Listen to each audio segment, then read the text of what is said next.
Welcome to the Be About Being Better podcast, where we help people make evidence-based, sustainable, small changes for their health that compound into huge shifts towards a better, more vibrant life. I'm your host, Abby Stasier, a health and life coach, future registered dietitian, a master's graduate from Columbia University, and a certified intuitive eating counselor. And I believe that we can't make lasting or meaningful change single-handedly. So I'm so happy that you're here so that together you can see that a diet-free, sustainable lifestyle is possible, and you can leverage that to live a better life. And remember my disclaimer, this podcast is meant to give you general information and it's not meant to substitute or replace medical advice, a diagnosis, or service treatment.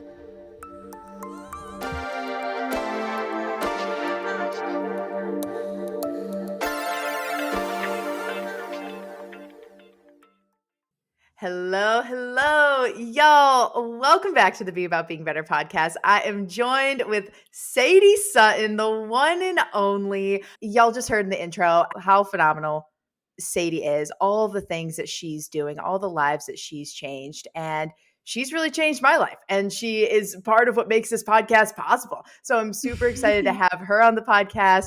And just so you know that our podcast episode on her show is linked up in the show notes for y'all to listen to. So I'm so excited. Sadie, thank you for being here today. Thank you for having me. I'm so excited to do this. Very full circle moment because you came on my podcast forever ago. It was so long ago. And that was my first podcast interview ever. It's crazy. That's insane. It's so It didn't sound like it. It was a great interview. Oh, thank you. I appreciate that. And then you went through the academy. Like we really have, and now you're working for Be About Being Better. So really have come full circle and I'm obsessed. I love it.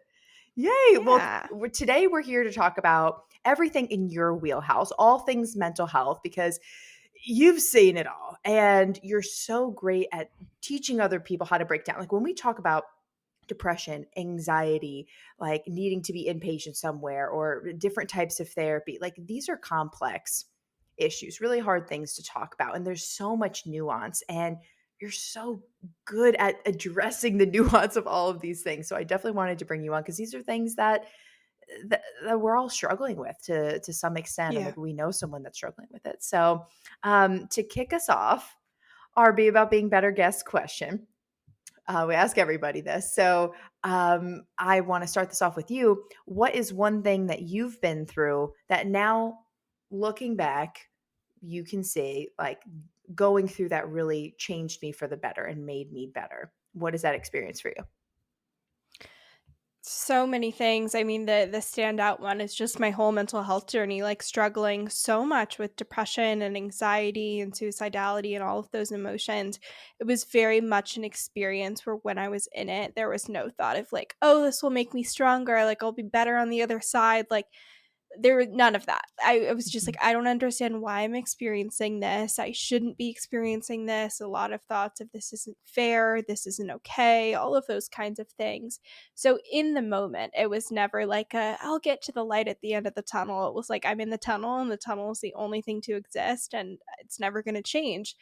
But after recovering, we'll get into that whole process and story, it really was a moment where it was like, okay, if I can help one person struggling, if I can have one person not experience what I did to the severity that I did, it feels worth it. And there was really that like intense feeling of purpose and meaning behind that whole experience. But it wasn't until I was fully on the other side of things, fully recovered and began talking about my experience that I was able to be like, okay, I can understand that I went through this really painful, terrible, overwhelming experience, but there could be some meaning and something that comes out of it, and it doesn't have to be all terrible. But I think especially with mental health challenges, when you are going through that challenge stage, there's not always that like, well, it'll get better, things will improve, like you maybe would in another area of life. So I definitely want to emphasize like that insight was not there for a very long time, and it took fully recovering to get to that point where I could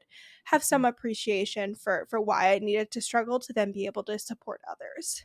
Yeah, absolutely. So I appreciate you addressing that as well. Like we always say, hindsight's always 20/20, and sometimes it could be so far out from the experience that you're going through. Yeah. So do you mind speaking a little bit to that time, as much as you're comfortable with, your story to recovery? Yeah. I mean, I'm an open book. My parents, like, listened to my podcast at the beginning out of fear. Oh. They're like, "What's going on the internet? Like, are we sure about this one?" But yeah, no, I'm really an open book with anything and everything that I went through. But I started struggling with my mental health in middle school, which I think Mhm, there really is that universal experience of being a teen is really hard. And there's a lot of things that contribute to that. I mean, from a biological perspective, your brain just doesn't operate the same way that it will when you're an adult. You are mhm, experiencing your emotions more intensely. You don't have this like runway of life experiences to be like, this is the mhm, blip in the radar, I'll get to the other side. It very much is all consuming. It's only what's in the moment. You don't have this bank of life experiences to pull from and to be like, well, I'll get mhm, back to that place. Because when you're a teen, it really does feel like you're experiencing everything for the first time, whether it's the way you're mhm, thinking about things is constantly developing and evolving, the way you're experiencing your emotions, your relationships, how you see yourself in the world. So I feel like as an adult, you have these different things in your toolbox that you can pull from, whether it's like, well, I used to feel this way, so I'll work to get back to there, or I used to have these healthy relationships, or I used to have this mindset. As a teen, it's developing as you're struggling. And so you can't work backwards almost. And so there's this component of being in a completely different position brain wise. There's this life experience component. There's all of these things that add to this universal experience where everyone's like, it was really, really hard being a teen. There's this lack of autonomy that's really mhm, interesting. So many things going on there. And so for me, when I look back and can kind of have some awareness of why I struggled so much, but again, in the moment, it was just a lot of pain. It was a lot of overwhelm and confusion. There was no awareness of like, this is why I'm struggling, this is why things are so difficult for me, and this is mhm. what I'm experiencing. I was like, this is just how my brain works. My life is terrible. My life sucks, and this will never change. Like, that was truly how I viewed my mental health. And so, the belief systems that I can now pinpoint are first that I didn't believe that I was worthy of love. And we know that humans are wired for Mhm. connection. Connection is Yeah. absolutely essential to our functioning from an evolutionary perspective, from an emotional perspective. And so to operate through the world under the belief that you're not good enough, and then I didn't believe that I was worthy of love from them or that I would be good enough, which made it really difficult to talk to them and express that I wasn't okay because it felt like my mental health would make me less lovable. And so that was a whole other Mm. component that was adding to the challenge of what I was experiencing and like maintaining the struggle because I wasn't talking to anyone. And then the Yeah. third belief system at play, especially as I began to get more involved in therapy and treatment, was that Mhm, I wasn't capable of recovery. And part of that was entrenched in my self esteem, which was such a low that I just had so much self hatred and really like despise. I don't know if that's the right form, like term of that word, but I really just despised every single mhm. aspect of my life and Yeah. myself. And so I didn't believe that I was worthy of recovering. Like I thought I was such like a bad person. I was like, I deserved to feel this terrible. And then because as a teen, again, your emotions and thoughts and beliefs are evolving alongside you. It felt like I'd never experienced anything different because these emotions and habits and routines and behaviors had slowly shifted over time that I just was like, oh my gosh, I've never experienced anything different. All I know is that every single day I'm waking up severely depressed and I can't remember a time when things weren't like this.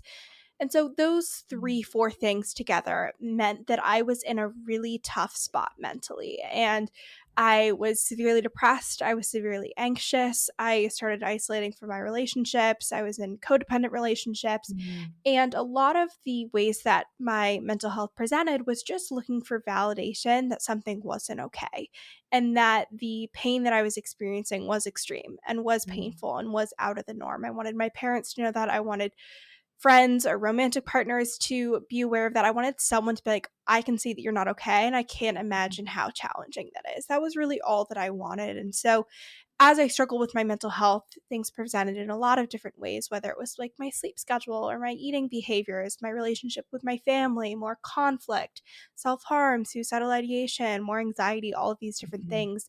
And that really did just continue to evolve as I continued to go through treatment, but those belief systems were really what were at the center of the struggle. And so I tried everything that you can imagine locally without seeking a more intensive option. So Yeah. outpatient therapy and family therapy, DBT, CBT, group therapy, individual therapy, like anything and everything that you can imagine, intensive outpatient, hospital stays, all of those kinds of things. I tried and I didn't really see a shift. And looking back, a huge part of that was, again, the belief that this was just how my brain worked and how I functioned. And so it meant that I was going through the motions, but I didn't believe Yeah. I was going to get better. So I wasn't making any meaningful shifts. I wasn't personally invested in my progress, and I didn't have enough self-compassion to want to get better and to want a life worth living for myself. And so halfway through my freshman year, my family, my parents, and my treatment team really came to the conclusion that something had to shift.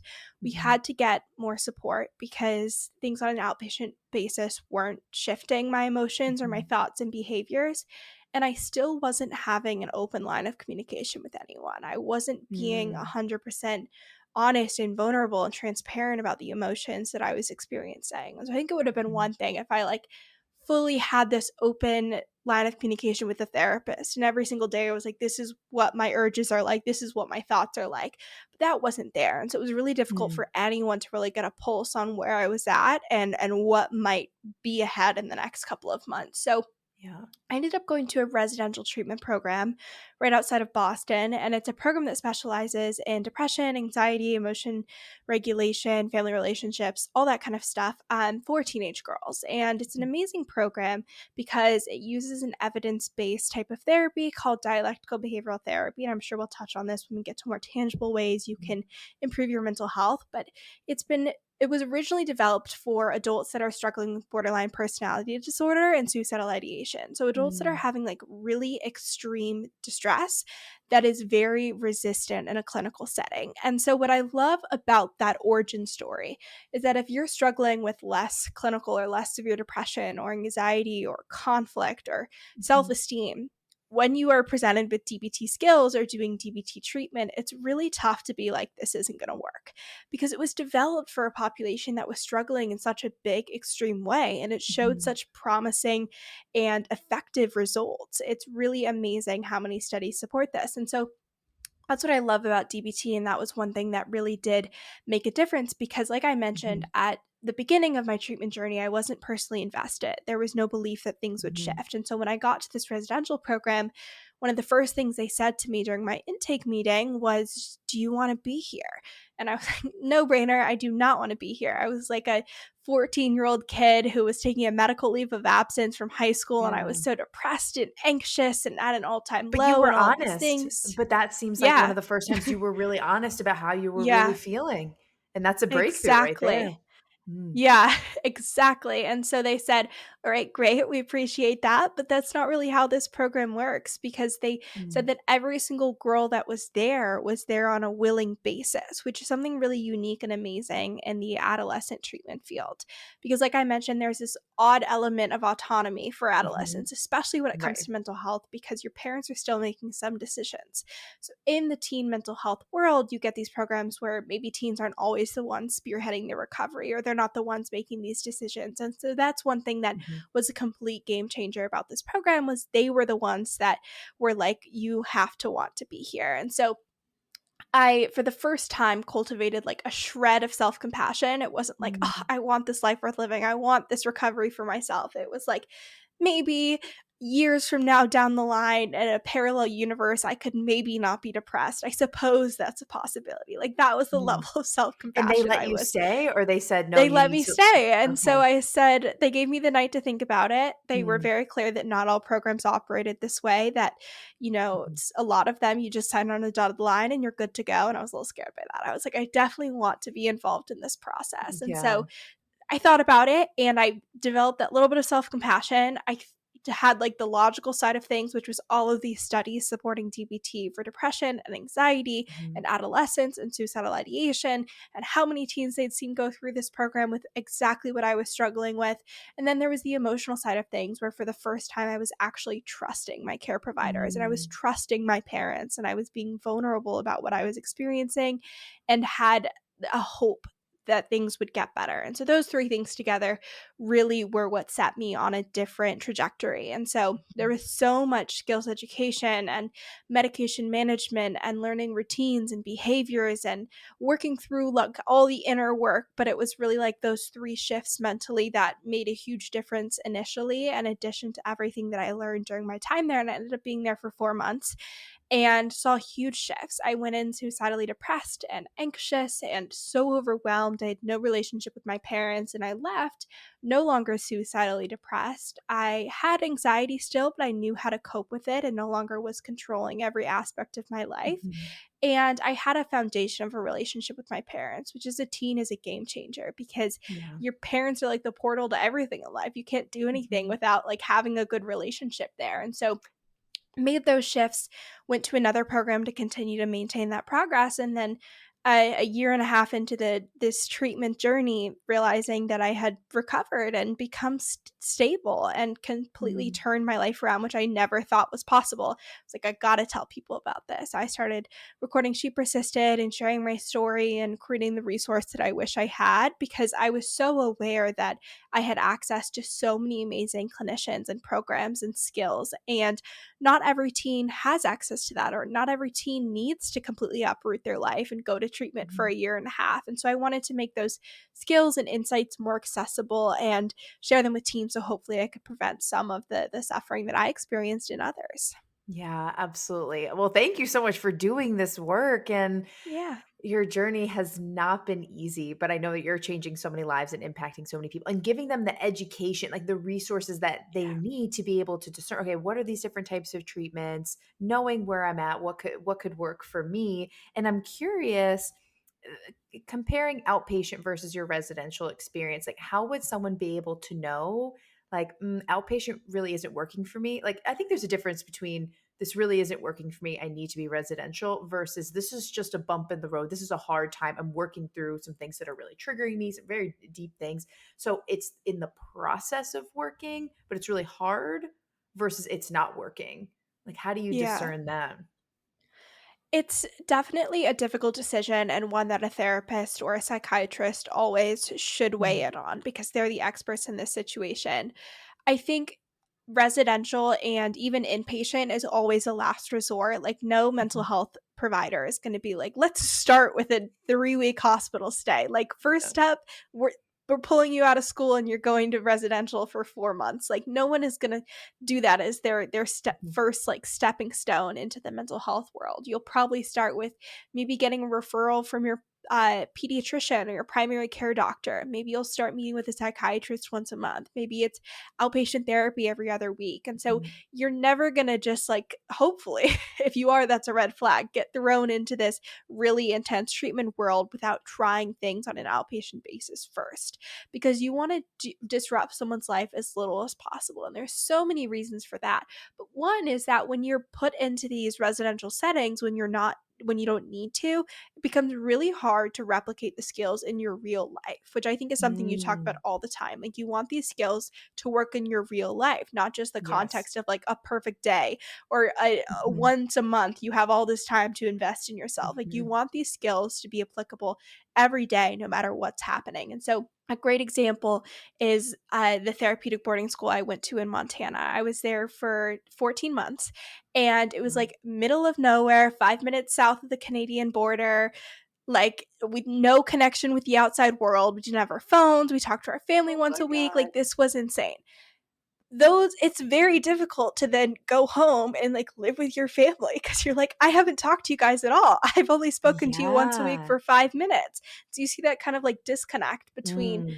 getting therapy and getting support in one environment and then transferring it to your real life. And so a lot of clinicians will do everything possible to keep you in your environment, and so that you can learn and implement the skills there and they can be as effective as possible. So Mm. the rule of thumb is you start with like little interventions, slow and steady. You keep moving like up the like up the ladder, if you will, Mhm. of these Yeah. different interventions. But for me, I did intensive outpatient, which is when you are going to therapy for like 3 hours a day, every day for teens. It's after school.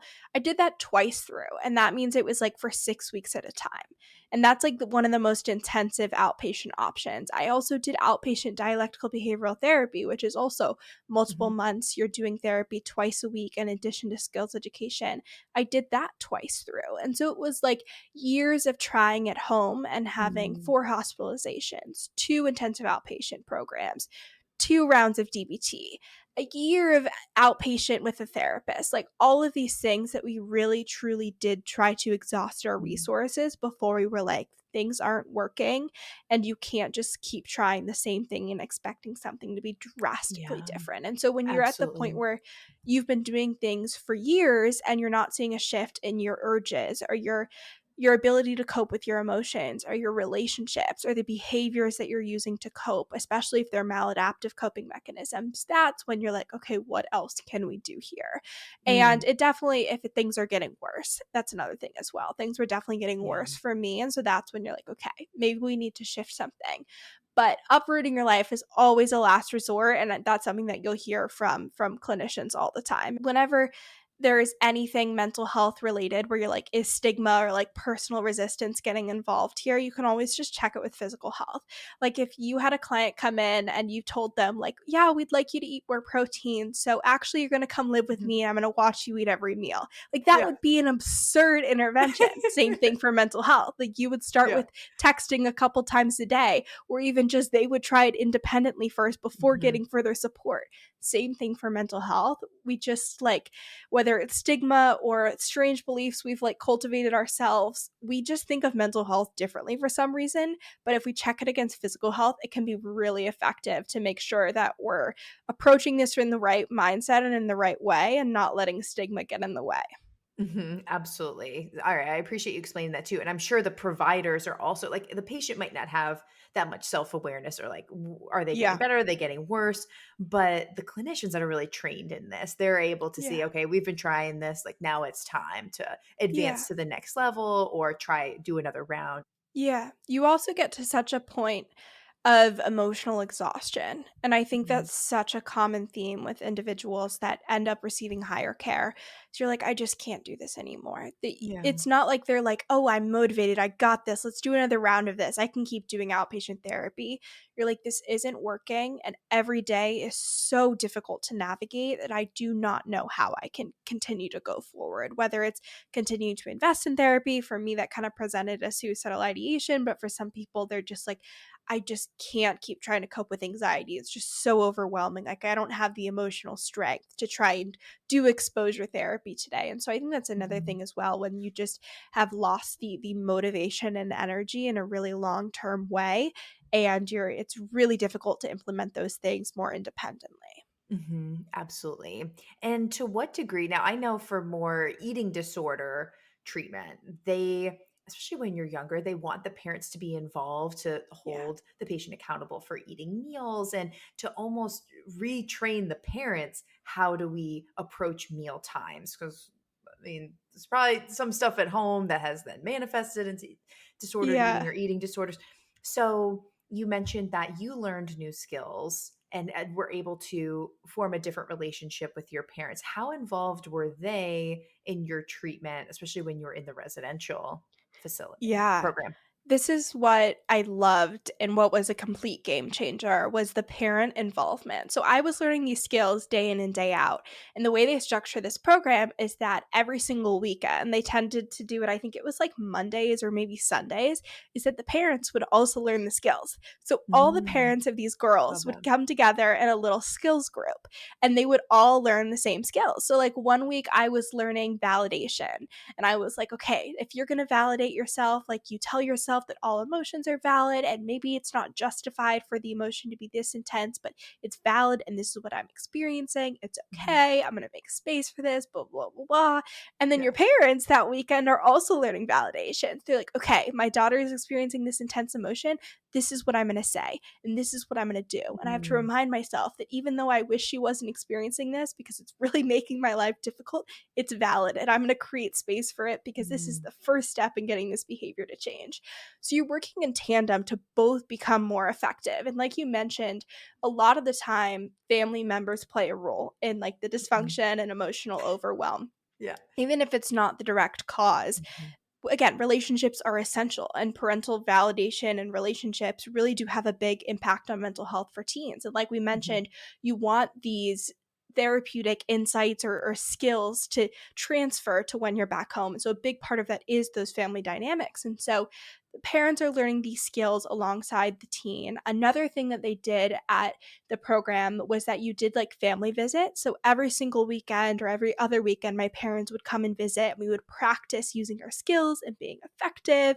And I would try and be vulnerable and tell them what I was experiencing. They would validate me, and we started to slowly but surely build this relationship and really Mhm. heal this relationship that had been in such a struggling place because I blamed my parents for what I was experiencing. I really was of the mindset that, like, you guys raised me. It's your values that I was raised with. Like, you Mhm. guys gave me these certain thought processes. Like, this must be your fault. Because again, there's that aspect of Mm. autonomy. So I was like, everything is Right. your guys' fault. I have nothing to do with this, which was not That's accurate. We had to take some self accountability there. yeah. But yeah, so we really worked on that relationship, Mhm. and it was absolutely essential. I talked to them almost on a daily basis. We were doing family therapy.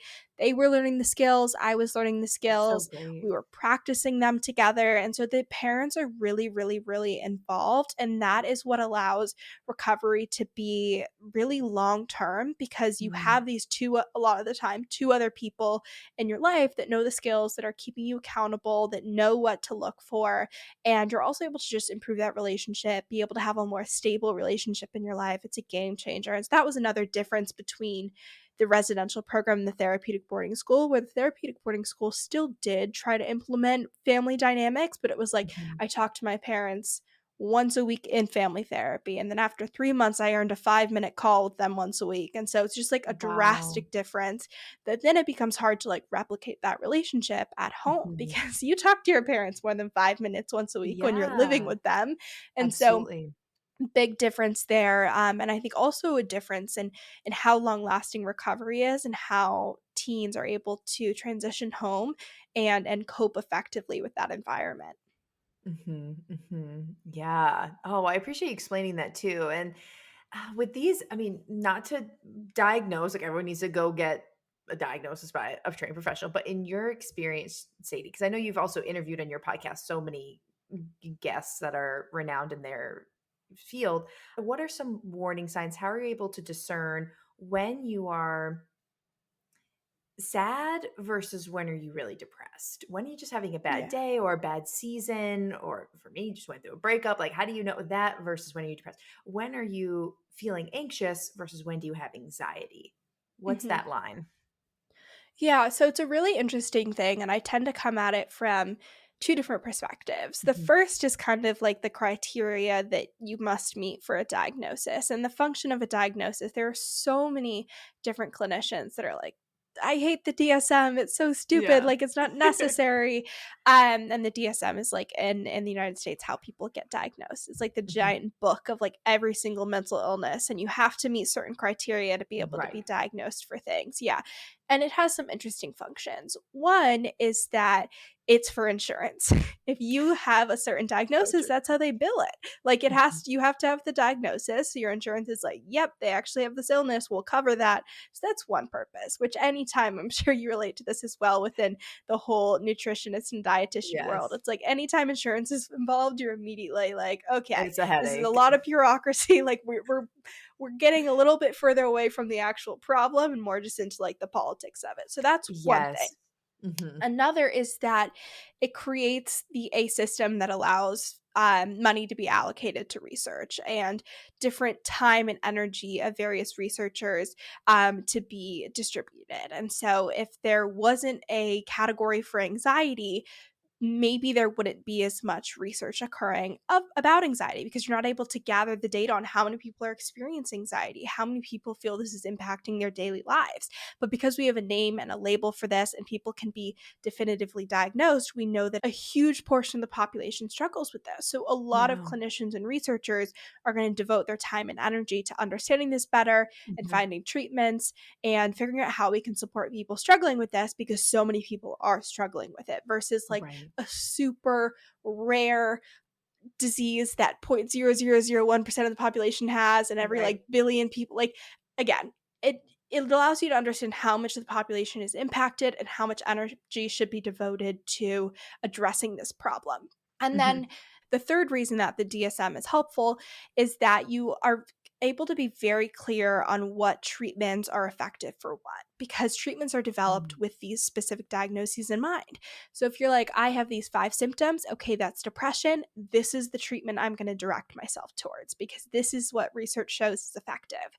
Whereas if you just had this like random assortment of things you were experiencing, but there wasn't a label for it, you might be just trying 6 different types of therapy and treatment, and one of them's actually for OCD. So of course it's not going to work on depression, and one of them's for, Right, I don't know, right. schizophrenia. So it's definitely not going to work on depression. And so Mhm. it allows you to get really clear on what treatments you should try, so you have the best chance of recovery and effectiveness in what you're Mhm. implementing. So Definitely. that's kind of the function of it. When I talk about diagnoses on the podcast, I really like what you said about how you can feel anxious versus having anxiety, and you can Mhm. feel sad versus having depression.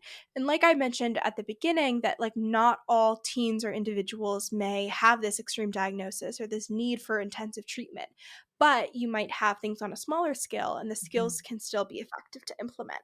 It's the same thing with sadness and anxiety and depression, where if you are feeling anxiety on a daily basis, or you're anxious but you don't necessarily have the clinical level that the DSM outlines, I Mhm. almost would think of that, okay, like this is great, I can pull from these skills that are proven to be effective for this thing on a more serious scale, so it's more likely that they'll work for me, and it's more Mm. likely that I'll feel better because you're not experiencing it to that extreme degree. It's almost like an unpopular opinion, because I feel like the way that we approach mental health is like, well, it's not bad enough, so I don't need therapy, or I don't need those skills, or I Mhm. don't need those Right. resources because I'm not at that point. Like, other people struggle more.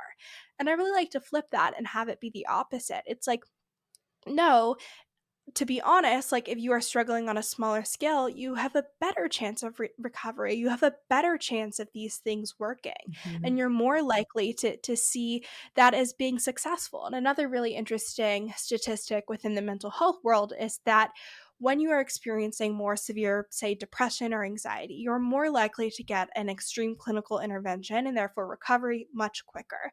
So if you Mm. wake up one day, this isn't going to happen. This is extremely uncommon. But if you wake up one day, you are like comatosely depressed, you can't move, you can't think, you can't do Mhm. anything. Pretty soon, hopefully, people in your life will be like, we got to do something about this. Yeah. You need help, you need support, you're not able to function. You need serious assistance immediately. You'll get thrown into Mhm. therapy. You'll get support from a Right. psychiatrist. You'll learn the skills. You'll likely get the support that you need to reach recovery rather quickly. But if you're experiencing depression on a very small scale that is impacting your life but isn't completely debilitating, it tends to statistically take a lot longer for people to seek Mm. support and Yes. access resources. And so it's almost a question of like, which is really more severe? Someone that's struggling with depression for 10 years, but on a smaller scale, or someone that was severely depressed, but it only lasted 6 months? Yes, but they nipped it and they got the support and they It was immersed different themselves. degrees, but it's a decade versus Yes. 6 months. So you just have to think Mhm. about that and really kind of push back against those belief systems that we've established because of mental health stigma. And so, yes, you may not be at the point where you have a diagnosis and it's not Mhm. that severe, but honestly look at that as, okay, I have so many skills to now pull from that are more likely to work and I can still use and I can still utilize. With regards to when you know that something's wrong, the way that the DSM categorizes a lot of these disorders. We talked about the DSM with like the reasons why we have these diagnoses, but one of the biggest things is that it's impacting your ability to function. And I think that's true in a lot of areas of life. So many things that you talk about on the podcast are necessary when it impacts your ability to function, when it starts to impact your relationships and your ability to, I don't know, sleep or have daily habits or show up for work or all of these things that are important to us. And so it's the same thing for mental health. When we are impacted in our ability to show up for school, show up for class, show up for work, when we are impacted in our ability to pursue hobbies, when our physical health is impacted, whether it's sleep, diet, exercise, all of these things, when you can evaluate yourself and say, this is impacting my life and it's really impacting my ability to function, that is kind of when you cross over into that diagnosis criteria. And so it's interesting because it's a very subjective metric. Like someone could have the most negative belief system ever. They could have like the most depressing thoughts in their head 24 hours a day. But if for whatever reason it didn't impact their ability to function, you'd be like, well, they don't have depression. But if you put those thoughts in another person's head, they would be like completely debilitated. They'd be like, I can't do anything. Like my mood is just at such a low, like I'm not able to cope or move throughout the world. And so it's a very subjective thing. And I think that's another thing that people struggle with.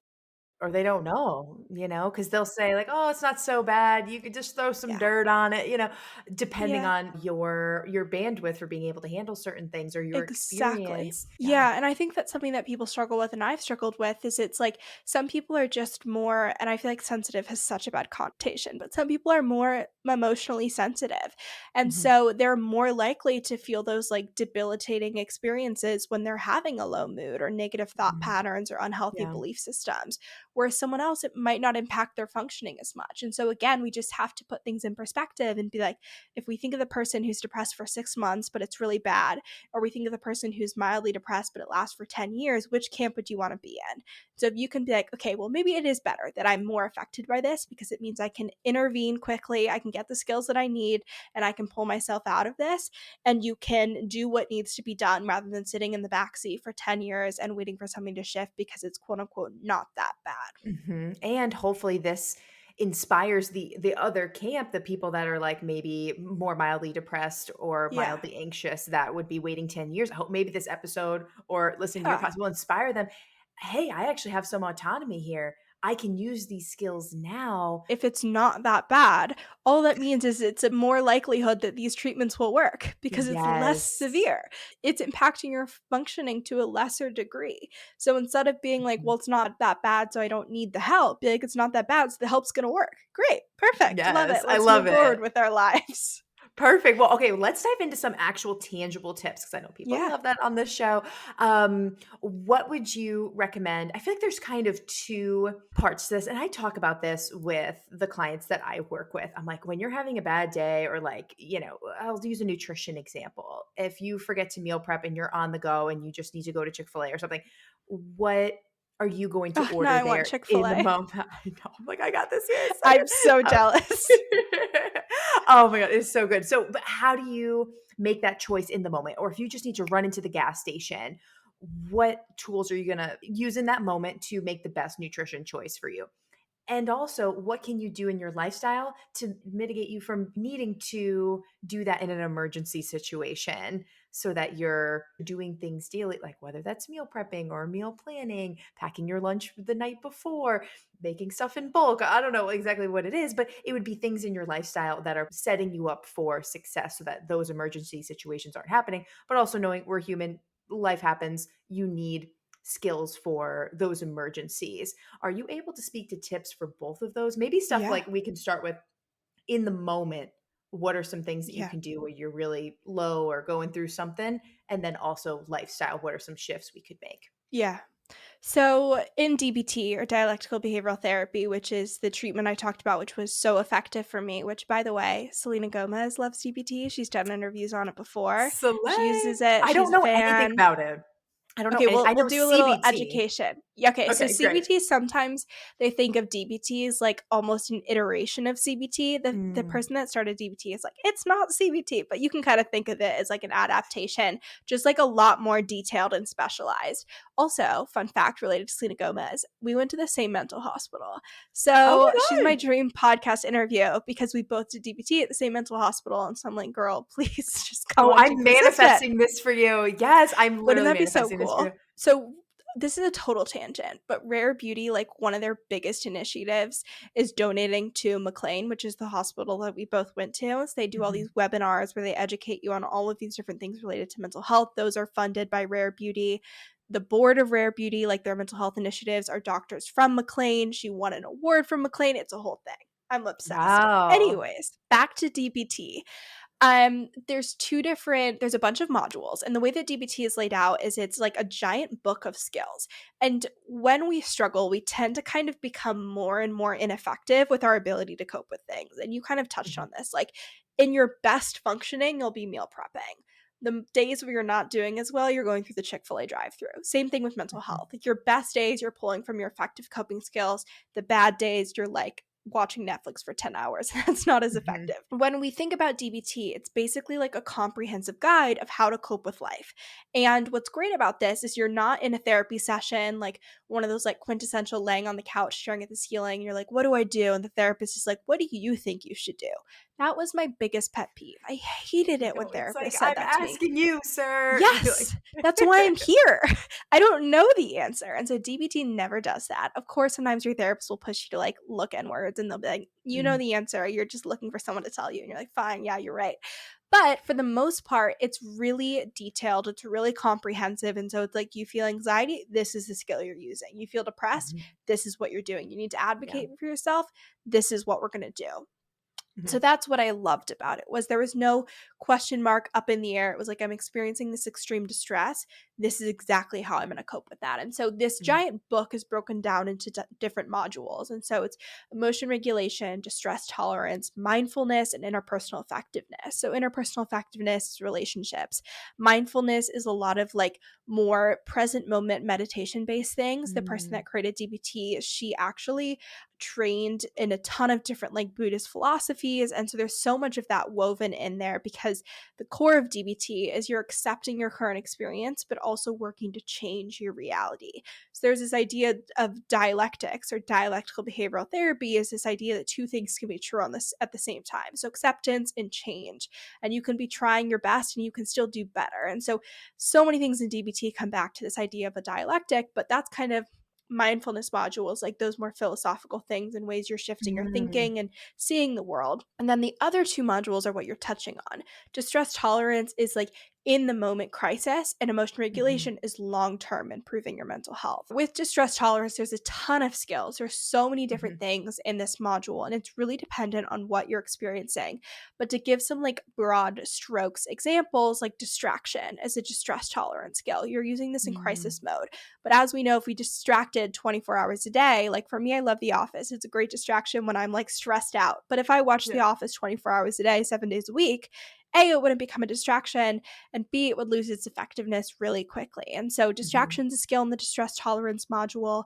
There's a skill called STOP. There's a lot of acronyms in DBT. And so STOP stands for stop, take a step back, observe, and proceed mindfully. So anytime you're experiencing a super intense emotion, you're physically and mentally pausing. You're removing yourself from the situation. This is key, especially in a conflict.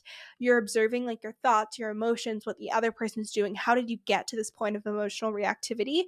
And then you're proceeding effectively. So you're really just like taking a moment and coming up with a plan to cope better. Another skill that I love from the distress tolerance module is the TIP skill.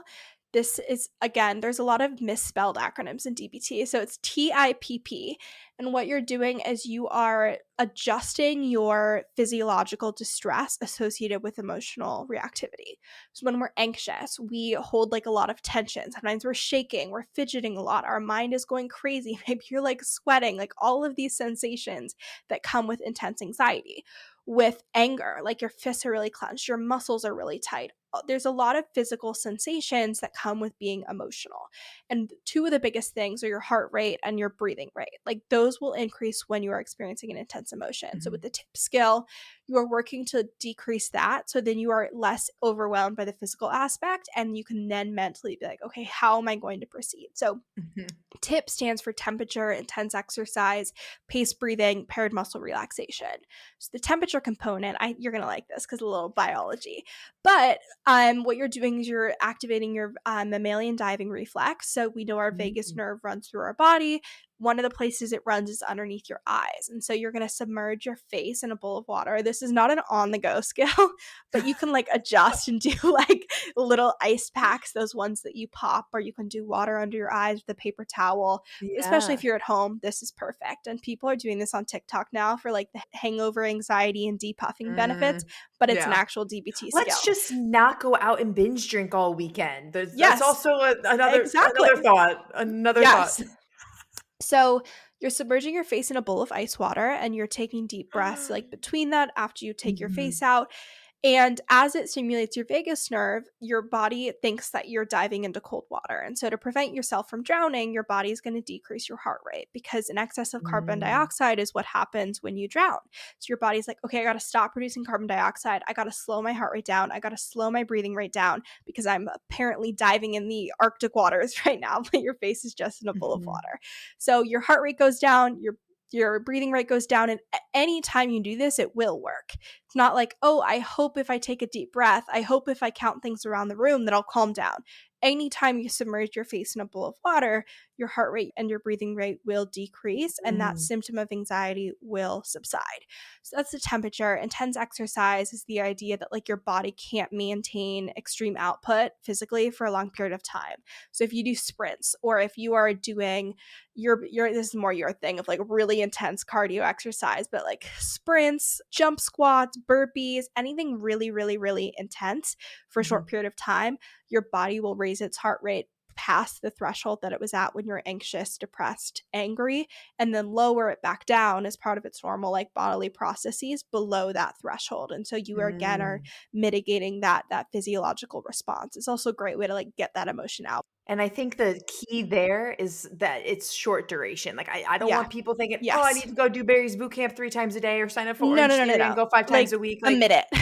60 seconds, people. Oh my God, can you imagine? That's the takeaway. Everyone's like, Barry's boot camp 6 times a day. That's my coping skill. No, like really short term. Like run up and down the stairs, then you're good. You're done. You move on. You use another skill. Love that. But and then the paced breathing and paired muscle relaxation is similar. Like you are pacing your breathing to slow down your breathing rate, slow down your heart rate. And with paired muscle relaxation, as you inhale, you're clenching your muscles. And then as you exhale, you're releasing that tension. And some of that like stress that you're holding physically, whether you're angry or anxious, is also dissipating. So that's the tip skill. And there are so many other skills in the distress tolerance module, but those are 3 you can pull from, which is distraction. You can use the stop skill to really evaluate how you can proceed more effectively. And then the tip skill to help mitigate that physiological overwhelm. And then the emotion regulation skills are more long-term things that you're using to maintain your mental health and improve your ability to cope with emotion. So things like your please skills, which is all about improving your physical health so that you can reduce your emotional vulnerability. Because when we're hangry, we are more likely to experience intense emotions. When we are not ever exercising, we're more susceptible to low mood. And so the please skill, it's a really bad acronym. Like I'm going to say these words and you're like, that does not match up to those letters, but we're pretending. So it's physical illness. You're taking care of your physical health. You're going to the doctor. You're taking your medications as you need to. You're being more kind of gentle with yourself when you are sick, because if we just keep pushing through, we're going to really quickly get emotionally expended. So physical health, exercise balanced, sleep balanced, eat balanced, and avoid mood altering substances. I forgot the A in there. And so that one especially, it's really like a mindfulness thing. You're being aware of like what substances are doing to your body. So like a great example is caffeine. caffeine can make you really anxious. Not everyone, but for some people. So if you're just aware, like when I drink 3 cups of coffee, I will have a panic attack. So we're going to stick to 2 and be mindful of that. And alcohol, right? Alcohol is Yeah. a downer as well, and that Yeah. can also interact with several medications. Mhm. Yeah, so Yeah. something to So be it's aware of. yeah, decreasing that emotional vulnerability so that you can be at your best mentally. And then some other Mhm. skills in the emotion regulation module. One is the ABC skill. So accumulating positives, building mastery, and coping ahead. Accumulating positives, you're planning moments of joy. So maybe every morning you're like, I'm going to have my favorite cup of coffee. I'm going to make, for me, it's like Mhm. an iced vanilla latte. Every morning I'm going to have that. I'm going to plan it. I'm going to enjoy that. I'm going to savor that moment. Maybe it's journaling. Maybe it is seeing a friend. Maybe it's watching your favorite TV show every week when it comes on. You are planning these moments. They're not happening spontaneously. And then when you get to a lower point, you can't drop into that mindset where you're like, everything sucks. I have nothing going for me. You can say, no, because I've accumulated all of these amazing, wonderful moments that make my life worth living.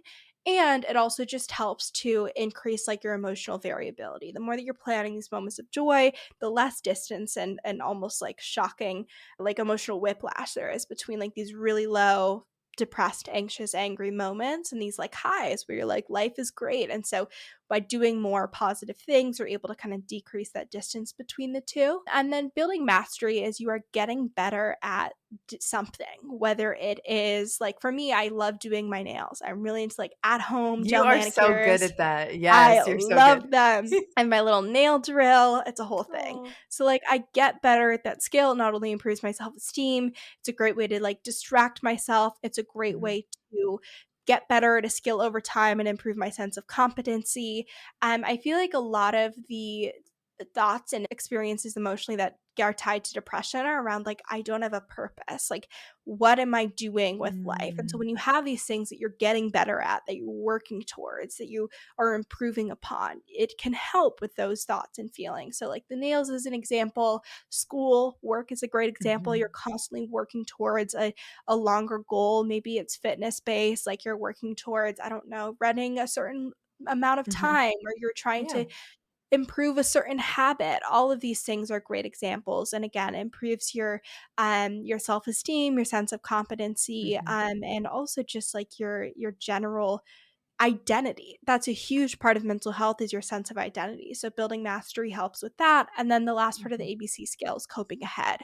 So this is the idea that before an intense situation, maybe you're giving a presentation, maybe you have like a really stressful, insane day coming up where you have no breaks. You're mentally going to walk through that day and plan what coping skills you would use. So if Yeah. you're giving a presentation, you're like, I know I'm going to get anxious, so I'm going to see if maybe I could like get ahead of the curve and ask my teacher if I could go first, so that I'm not sitting there all Mhm. class like in my head dreading the presentation, waiting until the last moment possible. And then you're like, okay, as I'm walking to the front of the room, I'm going to do my deep breathing, and then I'm going to take a minute to center myself before I start speaking. And if I get anxious, I'm going to take a moment, I'm going to take a deep breath, I'm going to focus on these 5 things in the room. I'm going to tell Mhm. myself that even if I fail this presentation, it is not going to matter in the grand scheme of life, because the world will keep spinning. Things will continue to go on as they always do. So all these skills and how you would talk to yourself, what thoughts you are going to say in like a more positive nature rather than just really being down on yourself, what skills you're going to implement, and then just really walking through the situation. So when you do go through that process, you're like, I know what to do. Thought about this. I planned. I know what coping skills are going to help me in this situation. And it's not left up to, oh, well, I hope I can remember my coping skills when I'm like having an Yeah, anxiety you've attack at planned the it front of the out. classroom. Absolutely, and I Yeah. think from a nutrition standpoint, people are like, "Well, I'll figure out what to eat then." It's Yeah. like, but that Then you gotta causes so much plan stress. ahead. Yeah. Exactly, Mhm. exactly. Now, Yeah. speaking of, like, seeing 5 things in a room, what are Yeah. some other in the moment things that people could do? I know taking a deep belly breath isn't an Yeah. obvious one, but it's very effective. I think people overlook that. Yes. Naming 5 Mhm. things in a room, getting in touch with your senses. Like, what other things do you recommend for in the moment? There are so many little things. I'm a big fan when it's a really intense emotion, like put your headphones on, turn the music up really loud, give yourself a song, and really just like feel the emotion. That's a big Mm, one. I love a good complaining moment, especially when it's more like, I don't know, like shame or guilt or anger. Like give yourself a minute to really complain, really mhm. get it all out, because when we just Yeah. avoid expressing those emotions, they come back in a bigger, more overwhelming way. Mhm, Breathing is huge. Again, you are able to lower your heart rate, you're lowering your body's physiological response. You're telling yourself, okay, it's okay. I'm not in crisis mode. I don't need to fight or flight. Like things will be all right. Self-validation is huge. Like giving yourself an internal pep talk and telling yourself, like, it's okay. Like what I'm experiencing totally makes sense given the situation. And it's really tough to navigate this right now. This is how I'm going to experience this. Like, walk yourself through it and really emphasize that the emotions are valid and acceptable and not a weakness on your part or not something you shouldn't be experiencing. I like the 5 things around you: drinking water, especially cold water, and those like really almost startling physiological things, whether it's like cold water or hot tea, holding an ice pack, anything that you can do to get yourself out of your head. Distraction is always a great one in the moment. Maybe you're watching a TV show. Physical movement is great if you can walk around and like briefly get out of the situation and really just get out of your own head. I'm a really big fan of sleeping it off. This is not something that was possible at the beginning of my mental health journey because every yeah. single day I was waking up extremely depressed and anxious. So it didn't matter if I went to sleep, it would be the same tomorrow. But when you get your mental health to a more stable place, it's like you take a nap, the world would be a new place when you wake up. You Mhm. go to bed, you do your night routine, tomorrow's a new day. And so that's a really great thing, especially if it's like conflict related or stress related. You kind of just have a new lease on life if you can get those physical needs met, like a good night of sleep. Yeah, self-care, Yeah. having a routine. Y'all go to episode 7 for the main character morning routine episode. Like, Yes. I think you need those anchors in your day, and regardless of what happens in your day, Those can be having your these planned accumulating Mhm. positives, and they are given Mm, every single day. So if you have like yes. 7 steps to your morning routine, 7 steps to your night routine, I have a lot of steps in both of mine, which is why I'm saying 7. So for like 7, I do one thing. You don't need that many Yeah. if you don't want that, but to each Yes. their own, you could have 2 Yes. things, whatever works for Yeah. you. Yeah. Exactly. So it's like a Mhm. guaranteed number of positive moments every single day, Yeah. regardless of, again, what happens in between. I love that. I love that. Now, just to quickly speak on distraction, because I think that can Yeah. also be a slippery slope for people where people Yeah. are using that as a crutch to numb out when they distract themselves or procrastinate. So, when is Mhm. distraction healthy and a good coping skill, and when is it detrimental? Yeah, so a good rule of thumb is that if we think of our like emotional arousal on a scale of 1 to 10, if a 1 is like you've just woken up in the morning, you're so calm, nothing has happened at all, and a 10 is like you are having a panic attack, like you are the most anxious you've ever been in your entire life.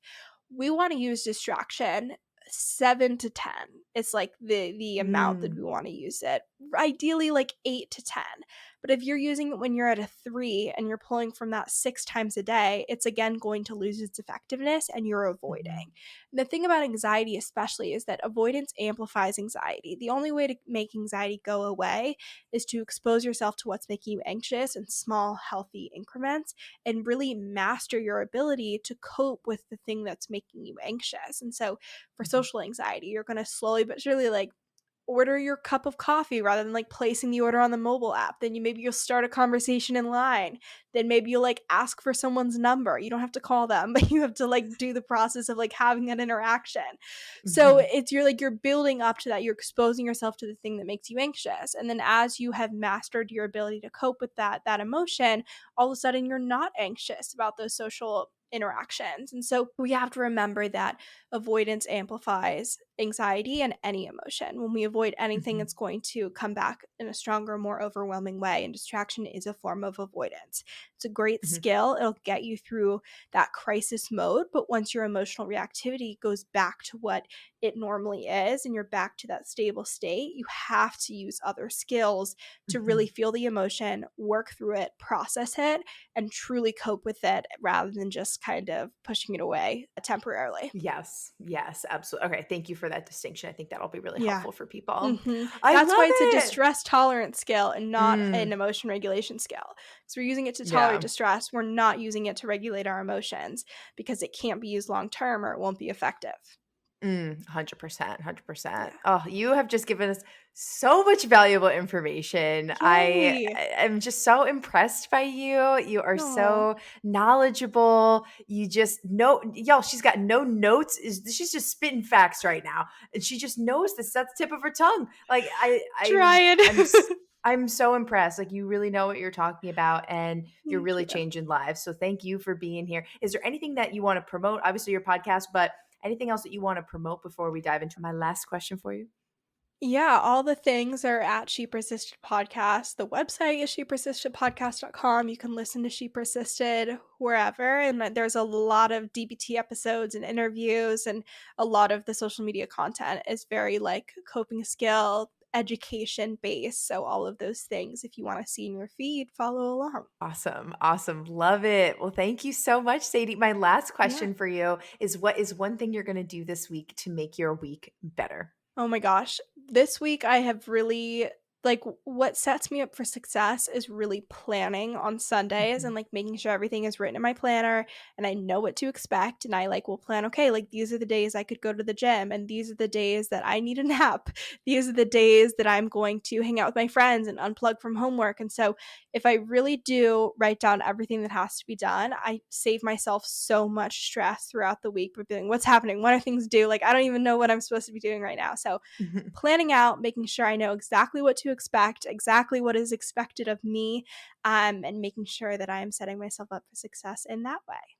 Yay, I love it. Well, if you fail to plan, then you plan to fail, right? Exactly. You gotta plan ahead. Exactly. And I'm a big planner. I have my Apple Calendar, I have my Asana, and I have a bullet journal. So I'm a big proponent of the planning. I love it. Yeah. Anyone with a bullet journal, I'm like, you are serious.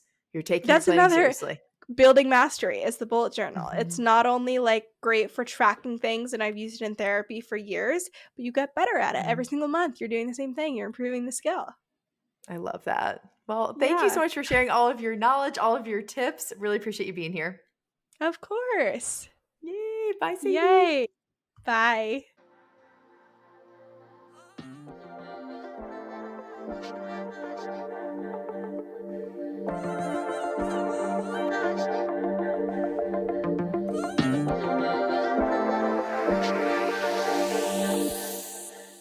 Hey y'all, thanks again for listening to the Be About Being Better podcast. I so appreciate you. If this episode made you laugh, smile, think about yourself or your life differently, in any way making your life better, I empower you to share the show with 3 people who, just like you, need to hear this message and have this type of transformation in their lives. I personally read all the reviews of the show and see the Instagram story shares, and it honestly gives me so much joy to see that our mission is making people's lives better, and the reviews really do help in increasing our impact. So thank you so much for taking the time to do that.